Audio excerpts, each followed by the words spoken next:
नमस्कार दोस्तों, मैं हूं राजकिशोर। न्यूज तक पर राजनीति के आज के अंक में आपका बहुत बहुत स्वागत है।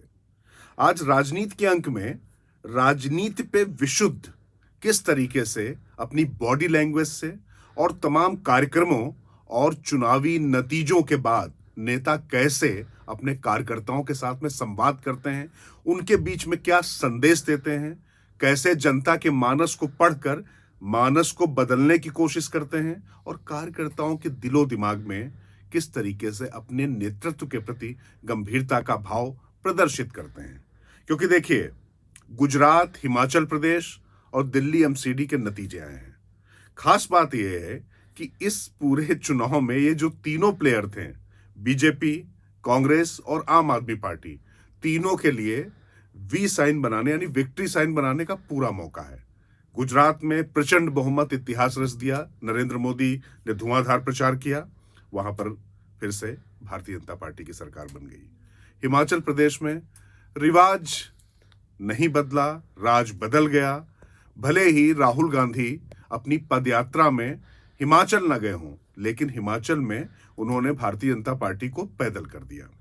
उसी तरीके से एमसीडी में झाड़ू चली और कमल का फूल गायब हो गया। तो तीनों पार्टियों के पास सब कुछ बताने का मौका है। अब जरा बात करते हैं कि नतीजों के बाद कैसे लोग उत्सव मनाकर अपने कार्यकर्ताओं के बीच में संदेश देने की कोशिश करते हैं। और ये मैं आपको बताऊं, ये छोटा अंतर नहीं, बहुत बड़ा अंतर है, क्योंकि चुनाव में हार जीत और ये प्रतिद्वंदिता चलती रहती है, लेकिन नतीजों के बाद किस तरीके से, जैसा मैंने शुरुआत में कहा, कि जनता के बीच में और अपने कार्यकर्ताओं के बीच में कैसे आप संदेश दे रहे हैं, ये बहुत महत्वपूर्ण हो जाता है। बात करते हैं सबसे पहले गुजरात की। गुजरात में जिस तरीके से एक बड़ी जीत थी, उसका किस तरीके का विराट उत्सव मनाया गया, महोत्सव मना दिया गया, किस तरीके की बड़ी लकीर खींची गई। नतीजों के बाद प्रधानमंत्री नरेंद्र मोदी अपने पूरे दल बल, अपने पूरे जो सेनापति हैं उनके साथ में जाके भारतीय जनता पार्टी कार्यालय में जाते हैं और गुजरात में एक बड़ा शो करते हैं। उसी तरीके से यहां पर दिल्ली में एमसीडी का इलेक्शन है। गुजरात में आम आदमी पार्टी जो दावे कर रही थी, सारे धूल धूसरित हो जाते हैं। कहीं पर वो कांग्रेस का वोट जरूर काटती दिखाई पड़ती, लेकिन कहीं विकल्प बनती नहीं दिखाई पड़ती है। अच्छा खासा मत प्रतिशत लेकर गई, लेकिन जो दावे थे उससे कहीं उसका कोई लेना देना नहीं होता। लेकिन फिर भी एमसीडी की चुनावों की जीत में भी कहा जा रहा था जिस तरीके का प्रचंड बहुमत उसको मिलेगा, ऐसा नहीं मिला। भारतीय जनता पार्टी ने उसको कांटे की टक्कर दी। लेकिन आम आदमी पार्टी ने किस तरीके से उत्सव बनाया, राष्ट्रीय पार्टी बनने का उत्सव बना दिया। वहीं कांग्रेस हिमाचल प्रदेश में जिस तरीके से पूरा जोर लगाया था भारतीय जनता पार्टी ने, प्रधानमंत्री नरेंद्र मोदी ने अपने आप को वहां पर खर्च किया था, सीधे प्रत्याशियों से बात की थी और प्रत्याशियों ने, जो बागी प्रत्याशी थे, उन्होंने चुनाव ना लड़ने से मना कर दिया था। मतलब चुनाव मैदान में वो बागी जो उतरे थे वो माने नहीं थे। उसके बाद भी किस तरीके से वहां पर बीजेपी की अपनी भीतरघात थी, तमाम कोशिश हुई, लेकिन वहां पर कांग्रेस की बड़ी जीत दर्ज होती है। पर उस जीत को आपने देखा कांग्रेस ने किसी तरीके से बड़ी लकीर खींचने की कोशिश की हो, ऐसा तो है नहीं। जब आप भारत जोड़ो यात्रा कर रहे हैं तो एक बड़ा शो खड़ा कर रहे हैं। इतनी बड़ी यात्रा इतने बड़े संसाधनों के साथ कभी किसी पार्टी ने नहीं की। क्योंकि भारतीय जनता पार्टी ने भी रथ यात्रा की, लेकिन उसमें इतने रथ नहीं चलते थे, एक रथ यात्री होता था, तमाम गाड़ियों के काफिले होते थे। लेकिन अभी तो क्या स्थिति हो रही है, जैसे कैरावैन होती है उसी तरीके से 2 दर्जन के करीब वो चल रही हैं। और पूरे देश में जिस तरीके का बड़ा ये आयोजन हुआ है, तो संसाधनों में, मेहनत में कोई कमी नहीं है। लेकिन ये भारत जोड़ो यात्रा इतनी महत्वपूर्ण होती है कि चुनावी राज्यों में जाने से बचती है, जो रूट बनाया गया होता है उससे भी बचती है। लेकिन सोनिया गांधी, जो कांग्रेस की पूर्व अध्यक्ष हैं और राहुल गांधी की मां हैं, उनका जन्मदिन मनाने के लिए रणथंभौर में जिस समय हिमाचल के नतीजे आए हुए हैं, जिसका उत्सव मनाने का मौका था, उसकी जगह तरजीह दी जाती है व्यक्तिगत पारिवारिक कार्यक्रम की। देखिए, निश्चित तौर पर यह परिवार का अपना मामला हो सकता है, किसी को भी अपना जन्मदिन मनाने का हक हो सकता है, इस पर कोई भी सवाल खड़ा करने वाला कोई नहीं होता है। लेकिन सबसे जो बड़ी और महत्वपूर्ण बात है, इसमें कार्यकर्ताओं के उत्साह को और दोगुना करने के लिए आखिर क्या किया गया।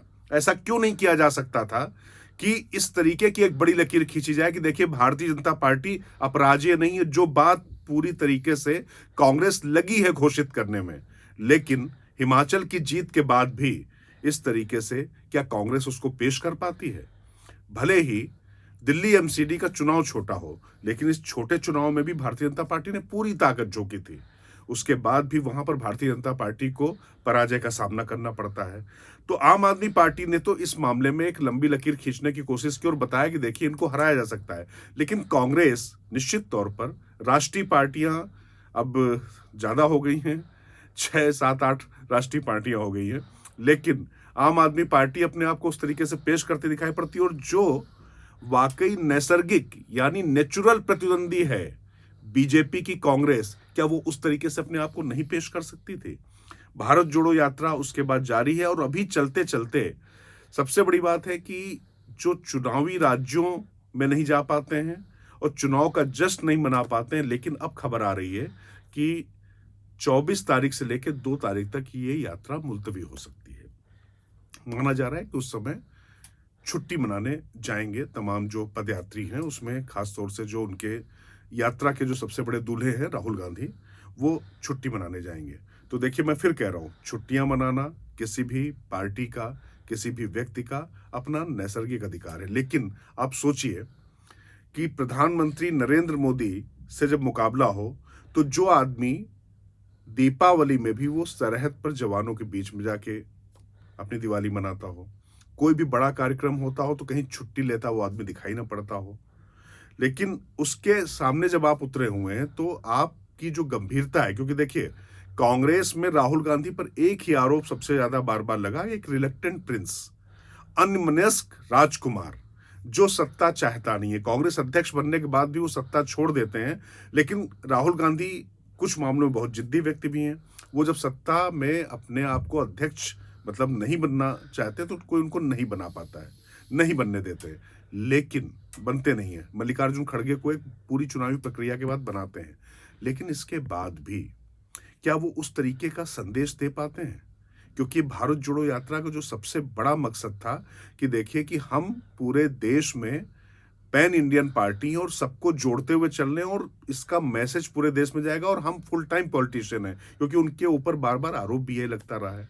पर एंड टाइम पर ऐसा क्या होता है कि गले मिलते हैं राहुल गांधी, जिस तरीके से आपको या संसद में आपको वो दृश्य याद दिला दूं मैं कि गले मिलते हैं जाके एकदम से कांग्रेस बीजेपी की जो बेंच के लोग, सत्ताधारी बेंच के लोग होते हैं, प्रधानमंत्री उठ के खड़े नहीं होते हैं वो लोग भी, लेकिन अचकचा जाते हैं कि आखिर क्या हुआ, वो अपनी बेंच से वहां पर पहुंच जाते हैं, तो वो सरप्राइज एलिमेंट होता है। लेकिन तभी वो जब लौट के आते हैं तो पीछे जाकर आंख मार देते हैं किसी को।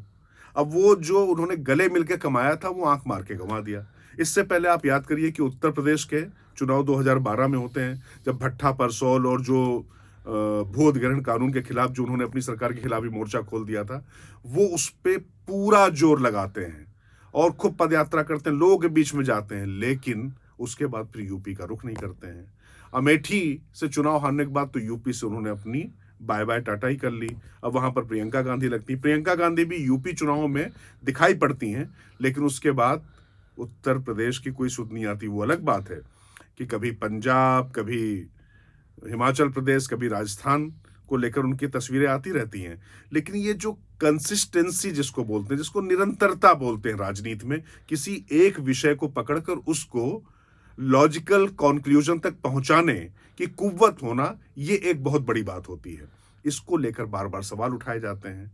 तो आखिर प्रश्न मेरा ये है कि ये दिमाग में मेरे आता है कि आखिर क्यों राहुल गांधी इस बड़ी जीत जो हिमाचल में थी, छोटा राज्य था, वहां पर जिस तरीके की जीत थी उस पे जश्न मनाने की बजाय और उस पर एक बड़ी लकीर खींचने की बजाय वो अपनी मां का जन्मदिन मनाने रणथंभौर जाना पसंद करते हैं।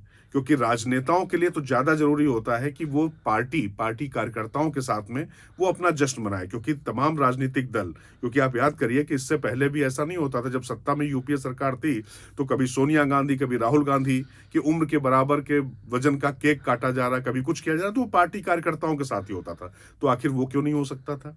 और ये जो जीत है और ये जो जन्मदिन था, ये जश्न एक साथ क्यों नहीं मनाया जा सकता था? और जब पद यात्रा चल रही है, जो चुनावी राज्यों के लिए भी जिसका रास्ता नहीं बदला जाता है, जिसमें छुट्टी नहीं ली जाती है, उसको क्रिसमस की या नए साल की छुट्टियों के लिए क्यों मुलतवी करना?